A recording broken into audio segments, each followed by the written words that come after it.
囡仔用拍珠仔认捌各种天气警报标志，还有家日式旅游做成大富翁，互囡仔学习如何友善环境。配合世界气象日，中央气象署台湾南区气象中心以精灵探牌为主题，设计闯关游戏。平时在读书，就是会觉得上这些课就觉得很无聊，可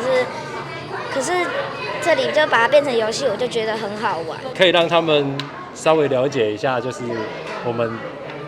怎么样去节约能源，然后怎么样去爱惜食物。一般民众呢，对于这种知识性的东西呢，他们的理解非常少。但是呢，我们又不希望用太深刻的方式来造成民众的困扰，所以我们就是用比较这个生活化的方式，比如说闯关活动、游戏的方式，让民众来到我们这里，可以透过这个种种的游戏过程当中呢，来了解我们现在的气候发生了什么样子的问题，然后呢，来让这些知识呢，能成为我们生活背景的一部分。秀仔内面记录为1897年到2023年之间的气温变化。根据来气象站统计，20世纪以来，台湾平均升悬1.6度，极端气候恐惊会愈来愈严重。主办单位特别设计这款北极熊的模型，让大家思考环境议题。不下雨的时候就不下，很久都不下，但是一下雨就会下很大，所以这其实对我们未来